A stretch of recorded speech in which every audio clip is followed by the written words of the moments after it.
And good day, everyone. My name is Dinesharajan Naidu, and this is my teammate.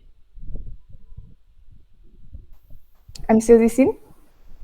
And today we're going to discuss how to solve professionalism, how to show professionalism behavior in a working environment and employees' best practices.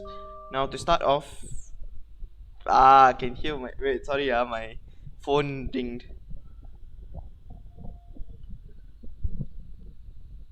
Okay, we just I don't need to restart. We just continue. So like start. Okay. 5, 4, 3, 2, 1. Good day, everyone. My name is Dinesharajan, and this is my teammate. I'm ZIXIN. And today we are going to discuss to show on how to show professionalism behavior in working environments and also employees' best practices. Now, to start off, Susan will be showing off professionalism behavior in working environments. So, Sue, you can start off. Okay, I'll share my slide first. All right. Okay, so the first topic in situation 1 is professionalism behavior in working environment. All right. So the first one is communicate respectfully. When we are at work, use clean language even during casual conversations and emails. Avoid gossiping, talking about sensitive subjects, and sharing overly personal information with coworkers. If you do need to confide in a colleague, do it in a private space where customers or managers cannot hear you. During meetings and discussions, speak clearly and courteously so people can understand you. Listen to your colleagues when they share ideas and acknowledge the things they say even if you disagree. Also, tone and language are equally important when communicating through email. Keep emails professional because they become long-term records of conversations. And next, be honest. Integrity in the workplace can lead to positive relationships. Coworkers who trust each other are often productive and work well as a team. And also, keep company and client information confidential. These steps is able to help you to show integrity while at work. So first, always act morally and ethically. Second, treat everyone with respect. Third, be honest and transparent in your communication. Fourth, always put your best effort into your work. Follow through on commitments and promises. Be accountable for your actions. And last, practice integrity in your personal life. And the last professionalism behavior is take responsibility. Respected professionals set examples by taking responsibility for their actions. If you make a mistake, always admit to it and then take steps to correct it or prevent it from happening again. Avoid blaming others even if they contributed to an issue. Managers appreciate employees who acknowledge failed ideas, missed deadlines, or wrong decisions, apologize, and try to resolve them. If you realize you need help completing a project or making a big decision, ask for it. All And right. that's all. Thank you, Sue, for the interesting points about working, showing professionalism in a environment. All right, so I will talk about best practices, best practices.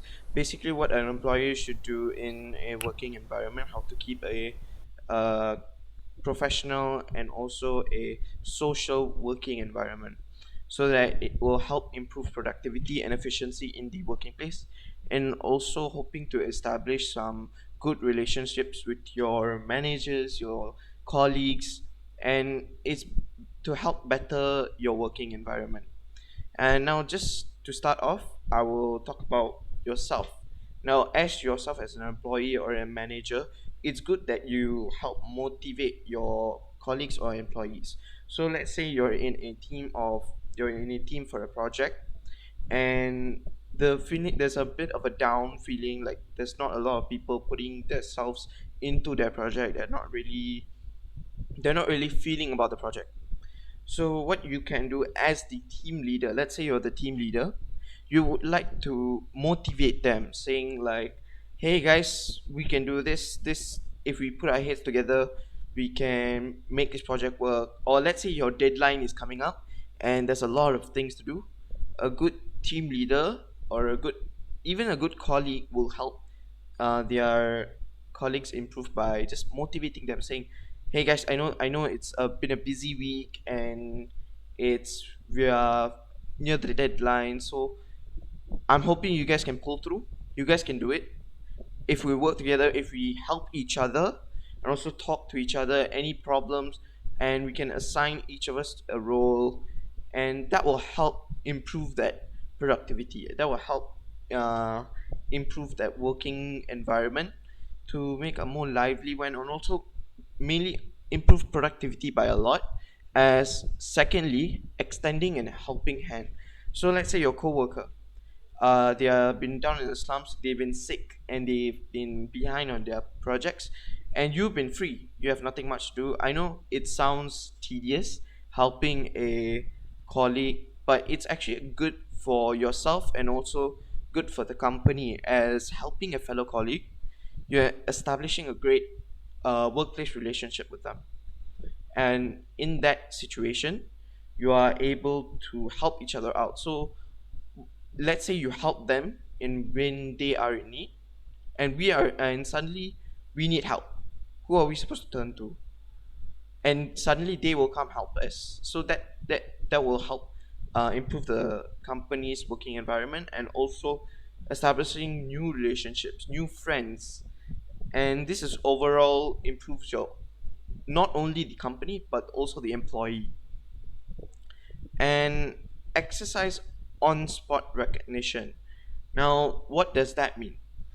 uh Basically, let's say you are the team leader and someone in your team does a good job with their work. They provided some good points for good opinions for the project, and they've done some stellar work organizing the files, providing good reports, and the reports are clean, neat.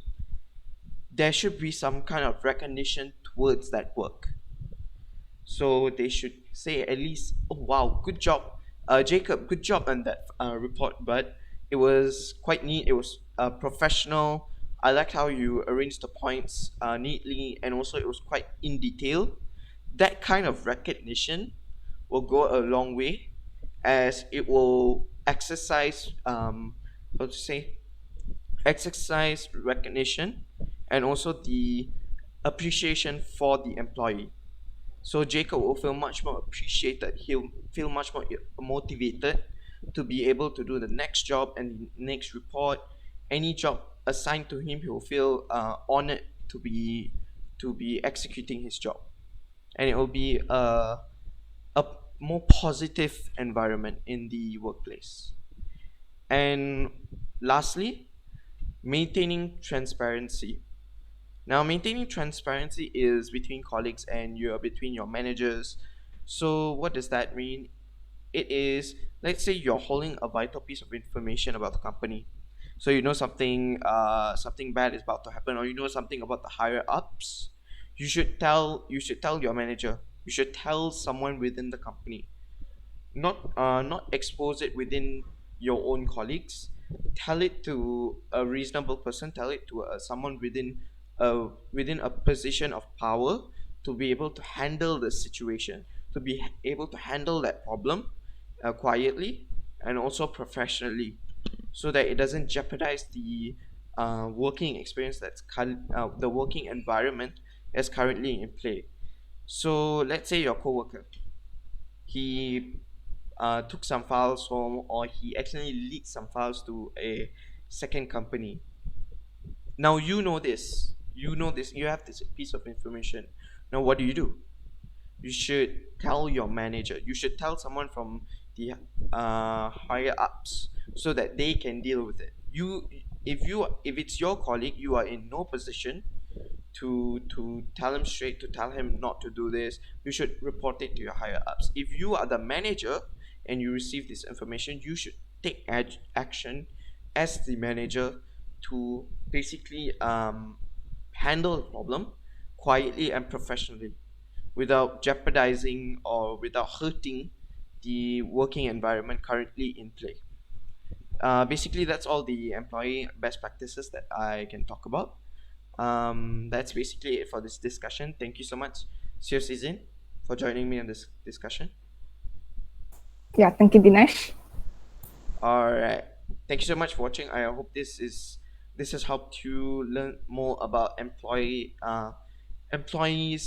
working experience or working environment. Thank you.